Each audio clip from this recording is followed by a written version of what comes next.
আজকের ক্লাসে আমরা সপ্তম শ্রেণীর প্রথম অধ্যায়ের গণিতের সপ্তম শ্রেণীর প্রথম অধ্যায়ের ছক হলো সমাধান করব 1.31 এবং 1.32। হ্যাঁ, 1.32 এটাও আজকে থাকবে। হ্যাঁ, 1.31 এবং 1.32টা আজকে আমরা একটু সমাধান করব। তো আমরা এখানে বলা হয়েছে উপরের ছকটি বলতে আমরা আগে যে ক্লাসটি করেছিলাম সেই ছকটি পূরণ করা হলে নিচের ছকটি দেখো এবং ভাবো তো আসলে কি ঘটনা ঘটেছে। এখানে আমরা 10টি করে কেনে নিচ্ছি। ঠিক আছে, তো চলো এখন আমরা এই ছকটা নিয়ে একটু চিন্তা করি। এই ছকে আমাদের কিছু পড়াশোনা আছে। তো দেখো, এইখানে প্রথম দিন আমাদের এখন ক্যান্ডি সংখ্যা 10। এখানে প্রথম দিন, দ্বিতীয় দিন, তৃতীয় দিন, চতুর্থ দিন, পঞ্চম দিন একজনের প্রাপ্ত ক্যান্ডি সংখ্যা কত?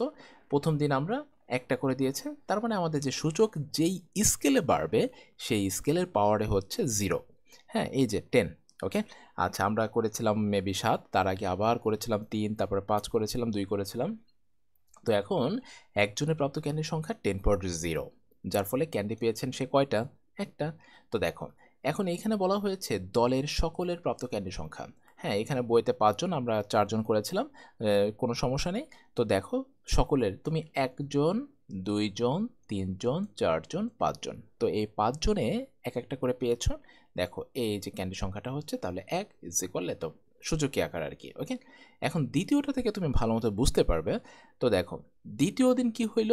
একজনের প্রাপ্ত ক্যান্ডি সংখ্যা হচ্ছে 10.1, এর গুণাকার তাহলে কি? শুধু একটা 10। এখন দেখো, দলের সকলের, বারবার বলছি দলের সকলের, তার মানে তোমরা আছো হচ্ছে 5 জন, তাহলে 5 জনে প্রত্যেকে 10টি করে পেয়েছো। তো এই যে দেখো, একটা 10, দুইটা 10, তিনটা 10, চারটা 10, পাঁচটা 10, তাহলে এইখানে কয়টা 10? পাঁচটা 10।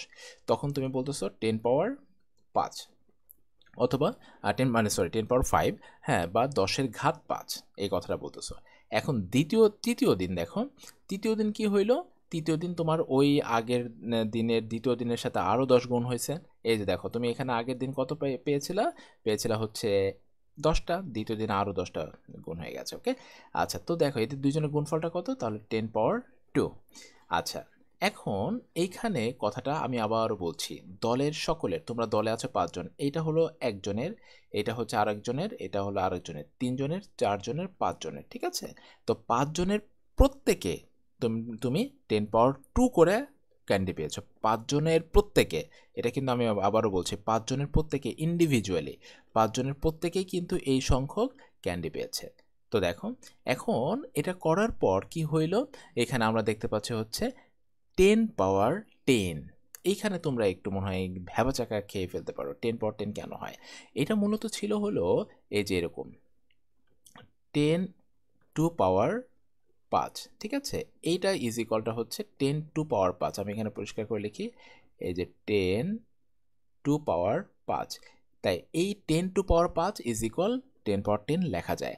এখন প্রশ্ন হচ্ছে কেন লেখা যায় সেটা আমরা শিখবো। ঠিক আছে, এই জন্য হচ্ছে এখানে 10 পাওয়ার 10। দেখো, এইখানে যেরকম একজনের কয়টা ছিল? এইটা, আর 10 পাওয়ার 2, তোমরা মোট পেয়েছো কতজন? 5 জন, এটার জন্য 5 উপরে। ওকে, আচ্ছা, এরপরে দেখো, এরপরে আমরা কি হয় চতুর্থ দিনে। তো চতুর্থ দিনে কি হওয়ার কথা? পূর্বের দিনের সাথে আরও 10 গুণ। তাহলে পূর্বের দিনে ছিল একটা 10, দুইটা 10 এবং তিনটা 10। এখন দেখো, তাহলে 10 পাওয়ার কত? 10 পাওয়ার 3। আচ্ছা, এখন 10 পাওয়ার 3, এই যে হচ্ছে আমার ভাগেরটা, ধরো আমার ভাগেরটা 10 পাওয়ার 3। এখন আরও 4 জন তো আছে, এই যে আরও 4 জনেরটা 10 পাওয়ার 3, এই যে আরও 10 পাওয়ার 3, 10 পাওয়ার 3 এবং 10 পাওয়ার 3, তাহলে 1 2 3 4 5, 5 জন। তাহলে এখন এইখানে কত হবে? এইখানে হবে হচ্ছে এই যে 10 পাওয়ার 3, তার পাওয়ারটা হচ্ছে এই যে 5 জন। ঠিক আছে, এটা ইজিকল, তাহলে এরকম আকারে আমরা লিখতে পারি হচ্ছে 10 পাওয়ার 15। বুঝতে পেরেছি? আচ্ছা, এরপরে দেখো পঞ্চম দিনে কি হয়েছে। পঞ্চম দিনে তুমি চতুর্থ দিনে যা পেয়েছিলা তার সাথে আরও 10 গুণ হবে। তো আমরা 10টা গুণ করে দিচ্ছি, একটা, দুইটা, তিনটা, চারটা, এই যে, তাহলে দেখো 10 পাওয়ার 4। এখন 10 পাওয়ার 4 কয়জনের? 10 পাওয়ার 4টা হচ্ছে একজনের।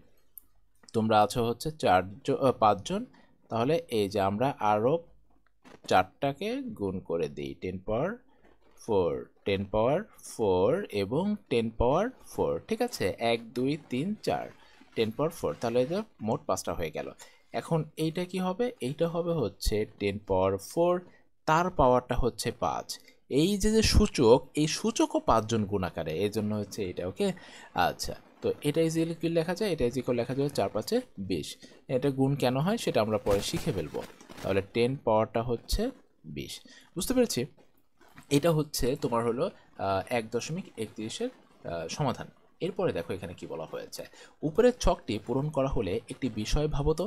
আমরা শিখে এসেছি একই সংখ্যা যদি একাধিকবার গুণাকার থাকে তাহলে সেই গুণাকার কাঠামোতে সেই সংখ্যাটি যতবার আছে সেটিকে ওই সংখ্যার সূচক হিসেবে বসিয়ে সূচকে আকার লিখতে হয়। তার মানে দেখো আমি এখানে যদি আবার বলি যে ধরো এক্স পাওয়ার এক্স আছে কয়টা, একটা দুইটা, তো এখানে লেখা যায় হচ্ছে 2টা এক্স, পাওয়ারটা হচ্ছে 2, ঠিক আছে। 2x আর হলো এক্স পাওয়ার 2, এই দুইটা কথার ভিতরে কিন্তু পার্থক্য আছে। 2x মানে হচ্ছে 2টা এক্স যোগ হয়েছে, আর এক্স পাওয়ার 2 হচ্ছে 2টা এক্স গুণ হয়েছে। এই ব্যাপারটা কিন্তু বারবার মাথায় রাখবা। ওকে, আচ্ছা, তো চিন্তা করো আমরা ছক 31-এর দ্বিতীয় সারিতে কি পাচ্ছি, 5টি 10 গুণ আকারে আছে। তো চলো দ্বিতীয় সারিতে, এই যে দ্বিতীয় সারিতে 5টি 10 গুণ আকারে আছে। এখন বলা হয়েছে তাই সূচকের ধারণা ব্যবহার করে আমরা 5 পেয়েছি, 10^5 পেয়েছি। এখন তৃতীয় সারিতে আমরা কি পাচ্ছি, আবার চলে যাই তৃতীয় সারিতে। এই যে তৃতীয় সারিতে আমরা পেয়েছি হচ্ছে 5-এর পাওয়ার 10-এর পাওয়ার 2 সহ 5টা 10^2 কমন গুণাকারে, তাই না। এই যে 5টি 10^2 গুণাকারে আছে। তাহলে চিন্তা করো ঠিক আগের সারিতে 10^2 এর জায়গায় আমরা এখন শুধু 10 ব্যবহার করেছি, তখন কি হয়েছে, 5টি 10 গুণের ফলে, তাই গুণফলটা হলো 10^5, তাই না। তাহলে আমরা সূচকের ধারণা থেকে কিন্তু বলতেই পারি 5টি 10^2 যদি গুণ থাকে তাহলে সেই গুণটাও হবে হলো 5^2 এর 5, রাইট। এইটাই হচ্ছে আমাদের এখানকার আজকের আসল কথা। তো এখন এই অনুসারে আমরা নিচের ছকটি পূরণ করব। তো দেখো, তো এইখানে কয়টা আছে, 1 2 3 4 5 গুণাকারে আছে। তার মানে হচ্ছে দেখো এখানে কিন্তু 1 করে আছে, এই জন্য আমরা 1 লিখি না, আমরা লিখলাম হচ্ছে তাহলে 10^5। এইখানে দেখো 1 2 3 4 5, 10^2 এর, এই যে 10^2 এর আছে কয়টা, আবার 5টা। এখানে আছে হচ্ছে 14, 14 আছে 1টা 2টা 3টা 4টা 5টা 6টা 7টা, 7টা আছে 14, তাই না। তাহলে এখানে আমরা লিখতে পারি এই যে 14^7, ব্র্যাকেট দেওয়া দরকার নেই, 14^7। এখন দেখো এইখানে কত আছে, 14^3, এটার কয়টা, 1 2 3 4 5 6 7, এই যে 7, ঠিক আছে। 14^3 তার পাওয়ার 7। বুঝতে পেরেছি?